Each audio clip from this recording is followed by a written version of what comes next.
conferência de imprensa com Jan de Witt aqui no Indoor Oeiras Open, treinador de Ricardo Garanquis. Jan, thank you so much for this interview. Let's start with Ricardo and these 2 weeks here in Oeiras. What can you tell us about it? How did you see it, this performance? We came here to continue working on the things that we started like long time ago in the off season, and we wanted to play as many matches as possible. These were the 2 main objectives that we had to go here, and that is also the reason why we didn't go to Australia. We are in a process of rebuilding his physics, his health and his game, and okay, we just lost, and when you lost you are never really like in a good mood, and it was a match I feel he should have won the first set. He really had everything and he was playing good, and then you're a bit disappointed that you cannot finish the match. But when I look back, I would say I'm quite fine with the performance over the 2 weeks, because the quality was getting better and better. We were struggling in the beginning, especially all the first 4 matches. First set was never on a good level, and now I'm just talking about tennis and execution. It was not so much about the idea of how to play or what to do, it was more the execution was quite bad in the quality. But you have to see also that he did not really play proper competition for 4 months because of some health reasons. I mean, he was too much sick, and that's why we had to stop the season on some point to make a reset. And now we had 6 matches, we had a lot of good practices. I feel physically we are much further than before, and the last 2 matches were from quality the best that he played, even when we lost today. When did you start working together? We started working last summer. Hamburg was the first tournament we did together, and we did not really have much time to practice, because in the middle of the season you have entered your tournaments, you have set up a schedule, and we tried to play with that schedule. But while we did that, we discovered that there are too many health problems and we really have to rethink everything. And then we went back to see the doctors, make a lot of tests, and then we decided, okay, we stop the season much earlier than what we normally would do. And that's one of the reasons why the guy now can play for 3 hours full power, and next day he can play again. And we are not there yet, but we are on some good way, I would say. So the off-season was already normal, let's say, full-time? Yeah, off-season was even longer than before. So we took him out, and then it was quite a while. He did not really practice. We were resetting the immune system. His physio is very good in many of those things, following the advice of the doctors. And when we felt that he was healthy enough and the test showed that he's ready to practice again, they started to make long physical block for preparation before the real preseason. And then in the preseason we still worked a lot on the physics, and we worked also tennis, but I would say still more on the physical part than on the tennis part. Can you tell us which goals are you guys planning to do to achieve this season? Because he's a former top 50 player in the world, so now his ranking is really above his potential, I would say. If you see how many tournaments he played in the last 12 months, then you know why the ranking is what it is. And the ranking is going to drop even more, because all his points are going to come now in the next whatever. I mean, he dropped already 35 points. We made the same 35 points, so the ranking will be the same. And the idea is to keep the ranking in a range where we can always play every week and can give him the opportunity to keep improving. Also on this one, we did a good step here. And it's hard to say ranking-wise where we are aiming for this season, but if you ask me, I would like him to be the best player that he ever was, and I'm talking about quality. And I feel we are on a good way to improve quality in many areas of the game, where we sat together before and said, okay, we want to improve a lot on your serve, on first shot after serve. We want to improve a lot on the idea how to play different opponents. And if he puts everything together, the ranking will come automatically and be in a much higher range than what we are right now. But right now we are where we are because he didn't win more matches. But if you play only 10 tournaments a year because you're sick the rest of the time, okay, you cannot have a good ranking. I mean, that's the same for everybody. You are on tour for so many years now, you coach so many good players. Of course, you faced Berekis, I believe, a couple of times in your career. When he called you to coach him, which part of his game do you like him to do against you, against your players? part of his game do you think he needs to improve when he calls you? Which parts do you automatically think when he calls you? He did not call me, so that's a bit different. Normally the player approaches me and asks me, but in this case it was that his old coach was calling me, who was a very good friend of mine. He also had some health issues and he was asking me for assistance like for the last season because he could not travel anymore with him for health reasons. And I said, yeah, I'm happy to help you because I had stopped before. I mean, I had worked last season first with Andy for 3 months and then with Aslan Karatsev for another 3 months. But both things were not working out perfect for everybody, so on some point for different reasons we stopped. And I was free and I was happy to help my friend, and I know Richie more as a person from practices and from around, and he's a really good person. So I was happy on this part to step in and help those two guys, my friend and also Richie. And I always saw him as a ball striker.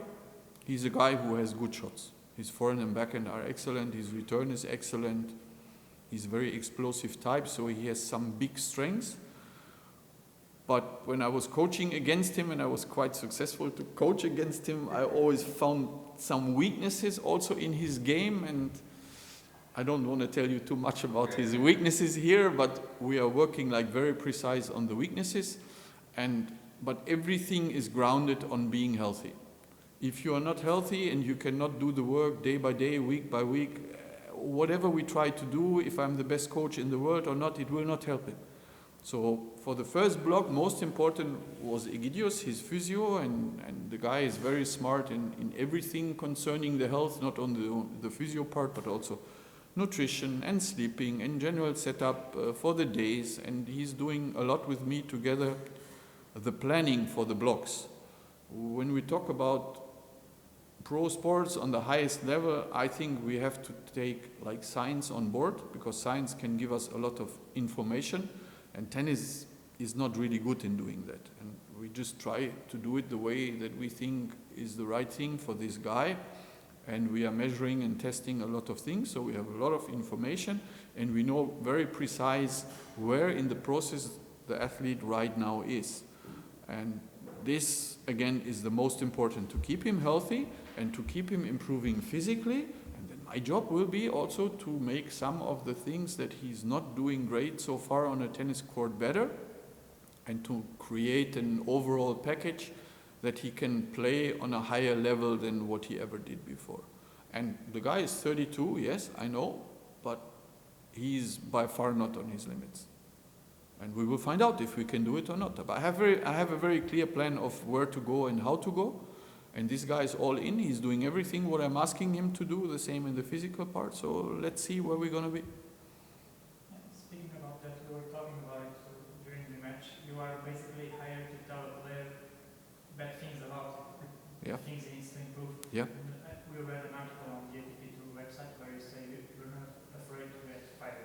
And I get fired, as you saw. Last year I got fired 2 times. So yes, it happens. To say this is one thing, to actually think it and deal with it is a completely another. So how do you deal with it on a daily basis? I just do it. There's no secret behind it. You just have not to be scared. If you are scared, you lost already. That's it. And if I have to tell Andy some things he doesn't like to hear and he's maybe not agreeing with, I have to respect it, because he's a very good player, he's a strong personality.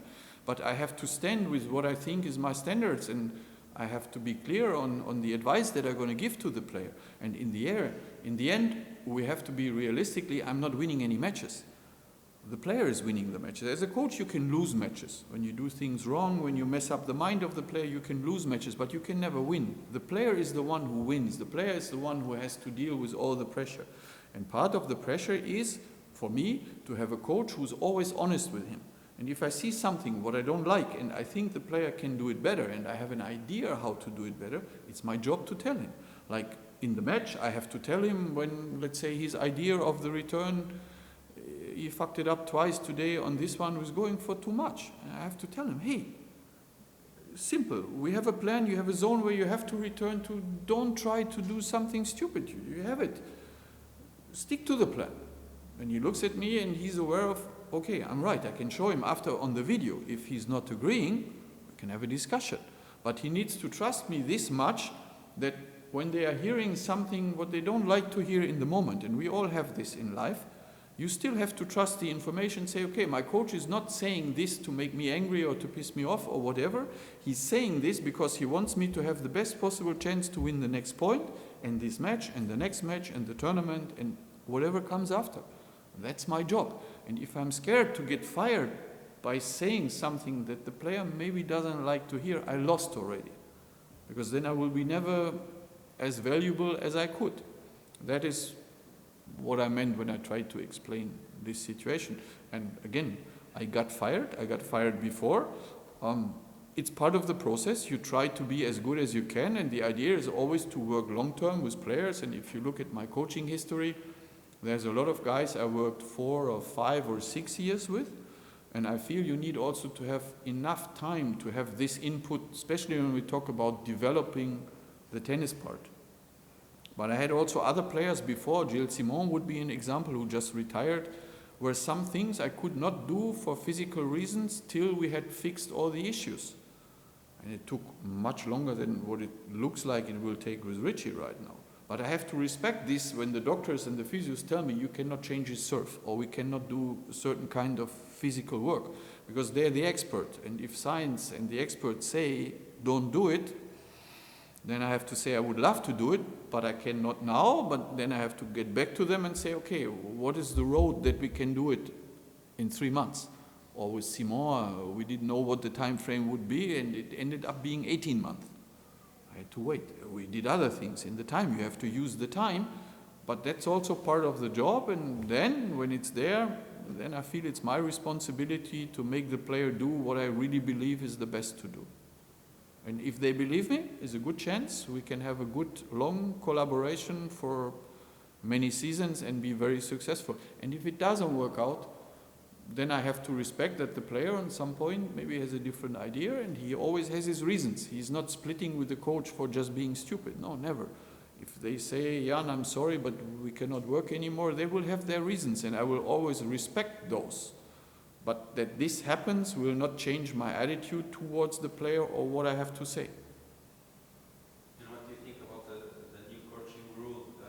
Do you agree with that rule, and why do you think you can be helpful to the player with your experience?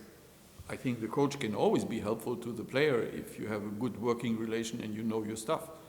Talk to any coach in football, handball, volleyball, basketball, whatever, and tell them you cannot talk to your players anymore. They will look at you like, what is wrong with you? What are you talking about? I mean, it's professional sport. I mean, they hire us that we can help them. They hire us because they think we have a lot of knowledge that we have to offer. So obviously I'm very happy with the rule, the new one, and that's the one obvious reason. And the second one is me, I was coaching anyway, also before when it was forbidden. I mean, I can say it now, and I mean, I got some warnings for it, and we paid some money for it, and it was always trying how much room the umpire is giving me. But I'm here to help the player, so I try to coach him. Now it's much more relaxed because you don't have to watch the umpire has one thing less to care about, and we had it 6 months on the tour, and I felt everybody was dealing very respectful with it. It looked the same to the outside, but I tell you, it's very different from the inside. But tennis doesn't look stupid. And when we have things, what we had last week when we played with Ilkel here, and the player and the coach were like completely misusing the rule, it looks very stupid.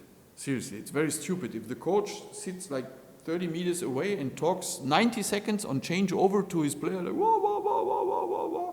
No, this is not what the rule is supposed to be, but that's something we all have to get used to. I saw the guys after, they did it very good. So maybe, I don't know, maybe the supervisor was talking to him or referee, I don't know. And they did like in a reasonable way. The way that the rule is created now gives us space to really do our job. And we are not trying to hurt anybody. We just try to do a good job. And if it looks okay to the outside, if nothing is disturbed, and that's what I feel is the most important. You should not disturb the flow of the play or the other player sitting there or the other player playing. I have to respect that. And we did it very good for 6 months, and that's why we have now the rule for one season, like also on challenges, that everybody can legally be coaching, and I think it's a very good rule, and I think it's going to stay. if coaches are not acting stupid, we're going to keep it. I'm pretty positive. And you think they listen? Because sometimes in football we say, oh, players don't listen to the coaches. Do you think here they listen to If my player doesn't want to listen to me, I'm out. It's very simple. No, because then I'm useless. Well, what I'm doing here? I give some information to my player, he doesn't want to listen? No. It can happen when the player is angry, but in general, the player has to respect the information he gets from the outside. Otherwise, I have to ask him, man, why? Let's take your money, let's throw it in the bin over there. It's the same effect. Why you want to pay me and give me a lot of money for being there and then not willing to listen to my advice? I would say that doesn't make a lot of sense. Maybe a tricky question, but with a lot of players you coached before, who's the most special player you coach? You coach so many good players like Ael, Simon, and so on. Which is the most special player? Can you tell us? No, it's hard to answer that question because it's all like strong individuals and very different personalities, and I'm not a big fan of comparing in general, not. And in tennis, even less. Like each of them is a very strong personality, and you have a very quiet person, like Jarkko Nieminen, for example, that I love to work with him, and he's completely different than, for example, Gaël Monfils. And I like both of them as a personality a lot. I like to work with them a lot. But to say like this guy is more special than this guy, no, it's not really, it's not the way I'm looking at things. It's just, I was really lucky to have a lot of very interesting personalities I was working with, and a lot of different ones. But when you get one of those calls, you think about his personality, what challenges it may mean? Or? You need to have a complete picture of the player and the job that is in front of you. And this includes for sure that you have to understand the personality. Because the way I have to give my advice is always connected to the person on the other side. I might know what is the right thing to do in this moment. But even more important, or the same important, I would say, you need to know your stuff. You need to know tactics, biomechanics, building process. You need to know a lot of things if you want to work on the highest level. But the same important is that you have to understand which person is in front of me. And with Gaël, to give you one example, he is a person who is super good visual with his eyes. If you show Gaël something, he always gets what it is, and very quickly. And there were other players, like Simon was a guy, or is a guy, now he's retired, but he really had to understand what is going on. So you had to explain him, why should I do this? And it had to make sense.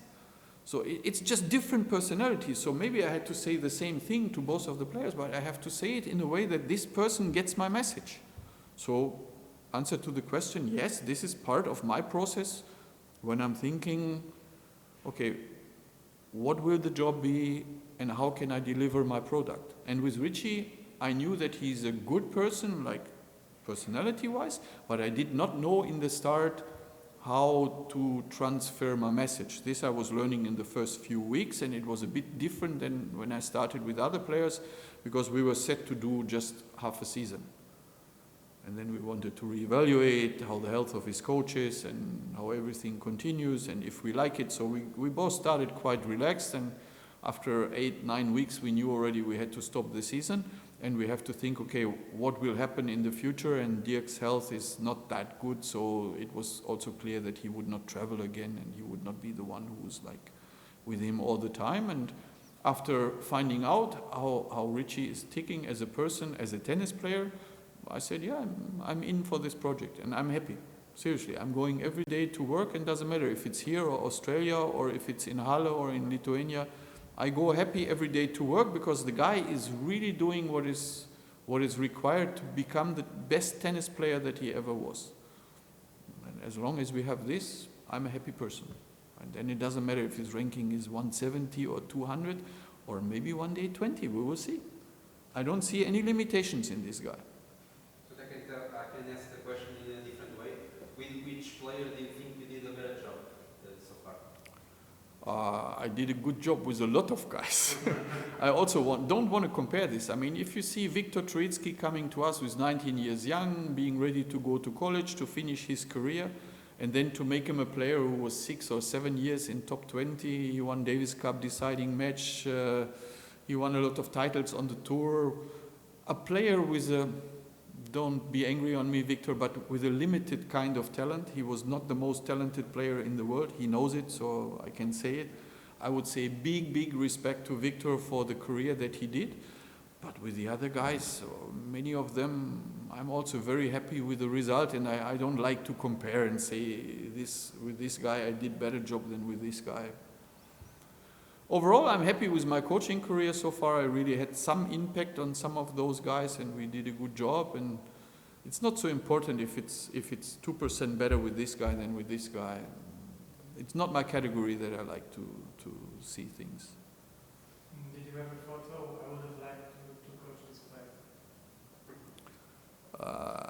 Maybe we can retired players. It's always that there are some interesting guys, and definitely Andy Murray was one of them. And I loved the time with Andy. It was only 3 months, but I really loved the time with Andy. I think he's a very smart tennis player on the court, a bit like Gilles Simon. Is different also, but very smart. And yeah, I enjoyed the time, and I enjoyed before the matches to coach against Andy. I had many different players against him, and then to see it from the other side was very interesting experience for myself. And yeah, there is one more, and we will see. Maybe one day we're going to work together. You never know. Tennis is interesting business. Right now I have my job I'm focused on, and I don't know what's going to be in 1 year or in 2 years. There's more interesting players on the tour. This I can tell you for sure. A lot of interesting personalities and players. Can share with us. No. But maybe one day if you get the job, you tell that this was... Yeah, I can tell you that this is the person I had been thinking about, and yeah, but everything has to fit. I mean, it's not so important if I just think that a player would be an interesting project or a good one for me to fit. It's more people that need to agree on the same page, and you need to be free. I had also some offers from players in moments when I would say I really would have loved to work with those guys, but if I'm committed to work with somebody, okay, then I'm committed to work with somebody. And I always fulfill what I say to the players, and then I have to say to the new player, sorry, but right now we cannot work. You can call me again like 2 months before the season ends, and we can have a chat about next year, but right now is the wrong moment, and it's the wrong moment. And it doesn't help that you like, I really like the game of this guy and I feel I can do a lot. No, then it is what it is. We know that you don't have so much time, unfortunately, but it's not the first time for you in Portugal. Can you share with us some memories that you have being in Portugal before we play? Not only my most memories are more on the private side. I have spent like a lot of holidays on the Algarve. Yeah. It's one of the places that we really like to go to. I think you have one of the best weather in the world. You have some of the best food in the world here. You have a lot of friendly people here. And we really like to come here, especially in this time of the year. So let's say between October and April, when weather in Europe is really shit. And then in Portugal, and especially in Algarve, when you're like behind the Monchique, it's very stable and very nice. And this was also one of the first satellites by that time where I was as a professional coach in the 90s. And yeah, so I have a lot of good memories on that one. I don't have too many good memories on Estoril Open. Somehow we were never like really successful here. The memories on Estoril Open is mostly, it's very windy, it's very tough to play.